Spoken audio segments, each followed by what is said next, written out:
In this video, I won't urge you to subscribe or like it. I only ask you to honor the memory of the victims, most of whom were children. In October 1992, the first serial killer on Russian soil was sentenced to death. Greetings, dear viewers. I recommend to watch this video until the end. There will be really and very rare footage from the courtroom featuring the most terrifying killer of Soviet era. Between 1982 and 1990, he committed 53 murders with particular cruelty. He was accused of 56 murders, but only 53 were proven, as the court found his guilt unproven in 3 cases. This is probably the most notorious serial killer of the Soviet era. Meet the first serial killer, Andrei Chikatilo. Скажите, Чикатило, правильно? Я правильно называю? Скажите, это украинское? Что это? Воно українське произноситься Украинской мове. Чикатило. All to this day, it remains a mystery how many crimes Chikatilo actually committed. The killer confessed to 56 murders, but operational data suggests he may have been responsible for over 65 deaths. The murder and rape of 9-year-old Elena Zakotnova remains particularly unclear. It is believed that her 1978 murder marked the beginning of the bloody story of the Rostov Ripper. However, in 1979, another man, Alexander Kravchenko, was sentenced to death for her murder. Investigators, ignoring his alibi, pinned the crime on Kravchenko because he had a history of similar crimes. Chikatilo motives were never fully revealed. Several examinations confirmed his sanity.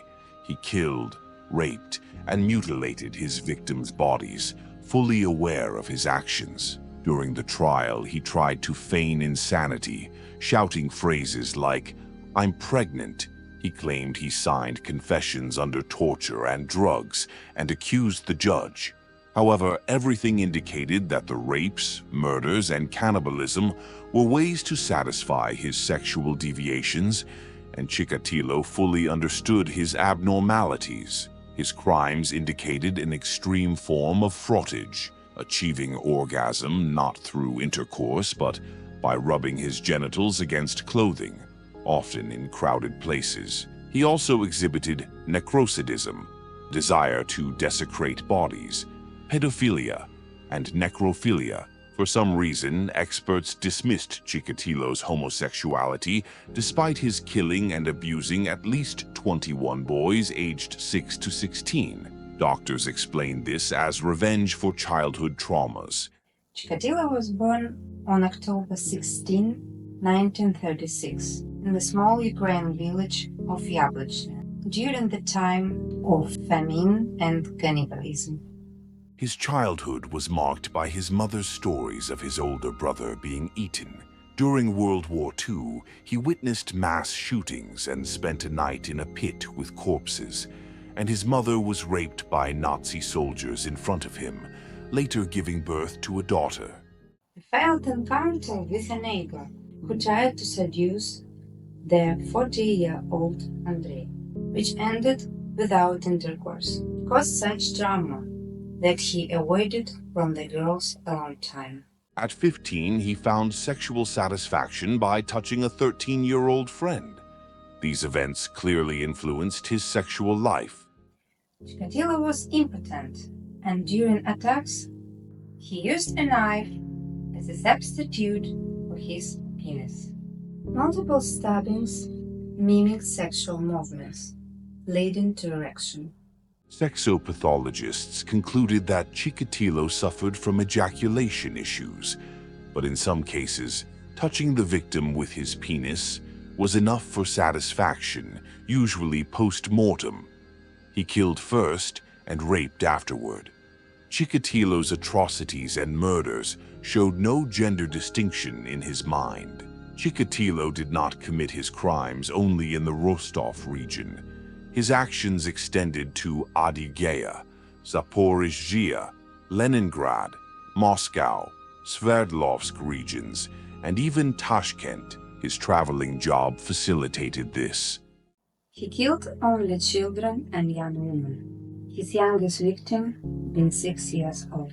His modus operandi was consistent: numerous stab wounds, severed genitals, bitten tongues, removed female breasts, and gouged eyes. His first victim, Elena Zakotnova, 9 years old, had her eyes simply tied. Chikatilo would take severed body parts with him. He ate tongues, breasts, and male genitals on the spot, but discarded eyes, explaining that he disliked being watched during sexual acts. The Reaper was caught only in 1990, having terrorized Soviet citizens for 12 years. His capture was complicated by his unremarkable appearance and normal life, which included a good job, a wife, and 2 children. His appearance did not stand out, and he elicited trust rather than fear. Authorities had only one composite sketch from 1984 and his blood type, identified from semen, which turned out to be misleading. Over 200,000 citizens matching the sketch and having blood type 4 were detained and questioned. On the morning of November 20th, 1990, Vladimir Kolesnikov and 2 operatives detained Chikatilo in Novoshaktinsk and brought him to the KGB regional office in Rostov.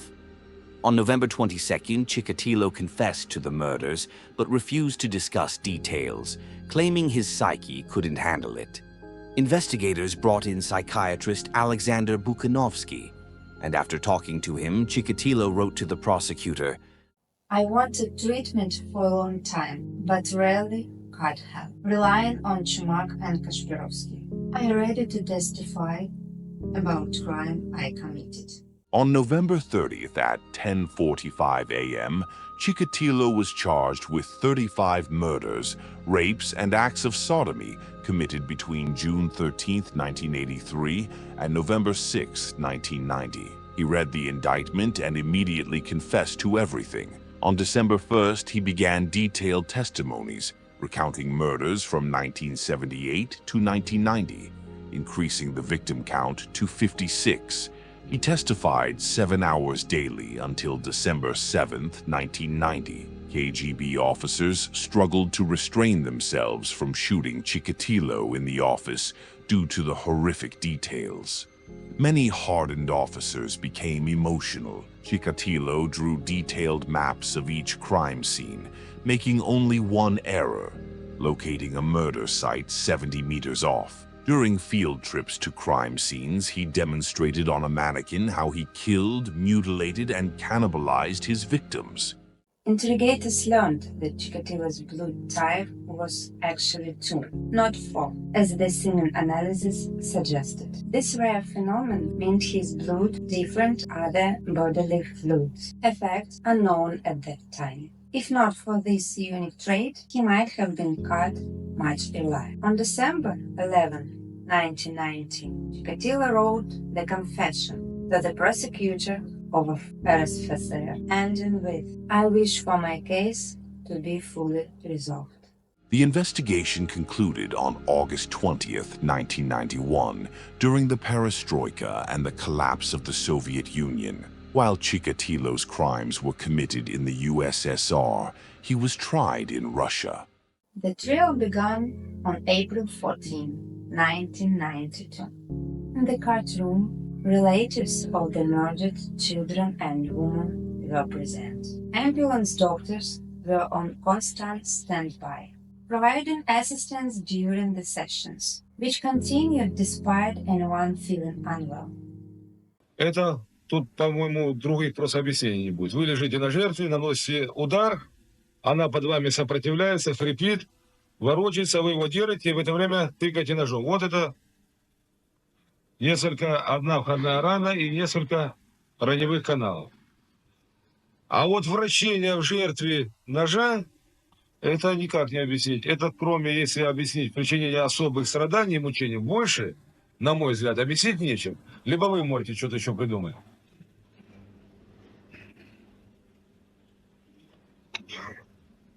Уже там после этого там еще кругами там ходил вокруг этого места, сюда не мог попасть, куда мне идти, там и одежду эту разрезал, и обувь разрезал, а потом по деревьям еще ветки ломал там, и эти самые, ломал эти всякие там, долбал там на деревьях там всякими. Спрашивают, зачем долбал, я говорю, а зачем я долбал, не знаю. Зачем долбал, я просто как чувствовал себя как победитель, как партизан. The dock was enclosed in a cage accessed from the basement to prevent Chikatilo from passing by enraged spectators. At least 10 internal troops and as many policemen guarded the trial, but order was still hard to maintain. At the first session, Chikatilo fully admitted his guilt in 56 crimes. 3 murder cases he had confessed to were dismissed due to lack of evidence. Bodies were not found at the indicated sites, and no records existed of such murders in those areas. Subsequently, the Rostov Reaper unexpectedly denied all involvements, claiming he was forced to confess under KGB pressure and torture, and under an influence of drugs. Chikatilo behaved extremely erratically, shouting nonsense, claiming he was pregnant, hoping for another psychological examination, which the court refused, deeming the initial one sufficient. During victims' testimonies, curses were directed at Chikatilo and the USSR, blamed for creating the monster. It was revealed that all the murdered boys' fathers were detained and forced to confess to killing their own children. One man committed suicide after 3 days in custody, and another was hospitalized. On October 14, 1992, Judge Leonid Akubzhanov announced Chikatilo's sentence. Ignoring many mitigating factors, the court sentenced him to the death penalty for his crimes.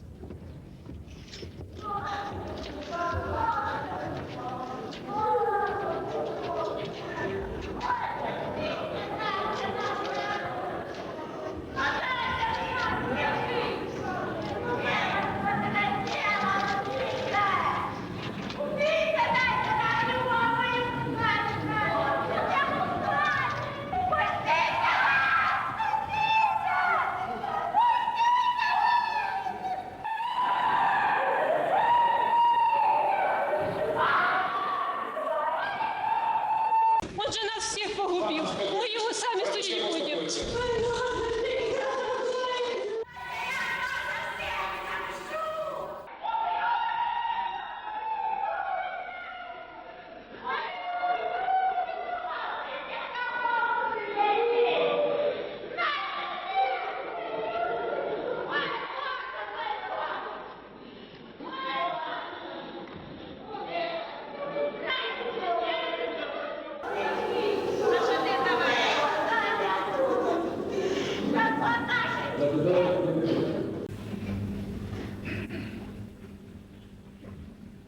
Уже там после этого там еще кругами там ходил вокруг этого места, сюда не мог попасть, куда мне идти, там и одежду эту разрезал, и обувь разрезал, а потом по... Мы до тебя доберемся! Нас лишил детей нашей жизни,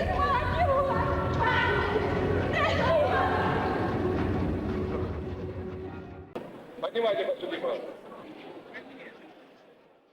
Так, що там? Брехню твою слухати, да? Ще 10 чоловік мені нав'язуєш. При назначении наказания Чикатило, несмотря ни на какие смягчающие вину обстоятельства, учитывая чудовищные злодеяния, что он творил, судебная коллегия не может не назначить ему единственное наказание, которое он заслуживает, исключительную меру наказания, и приговаривает его к смертной казни.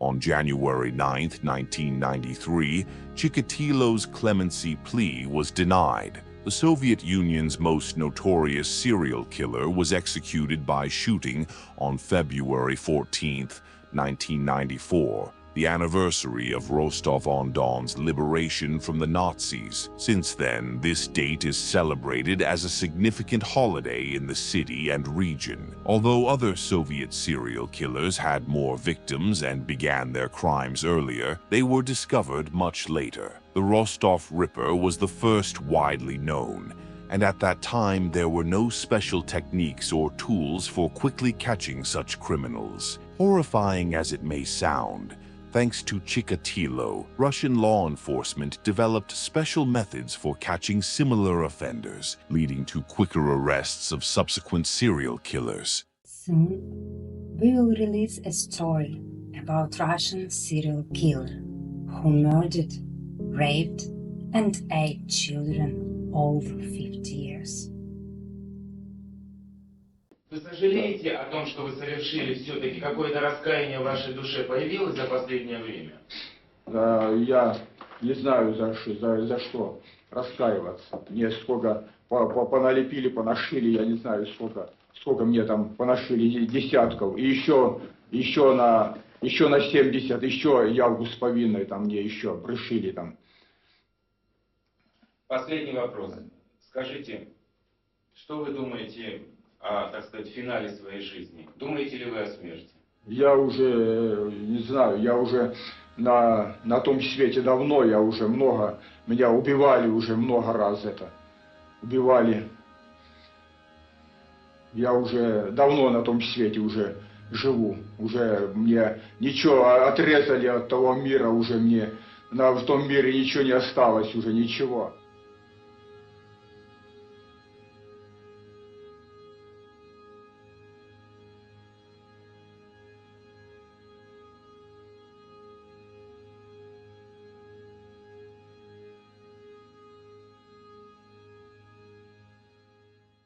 Do you believe Chikatilo's claims that he was forced to confess? Share your thoughts in the comments.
Thank you.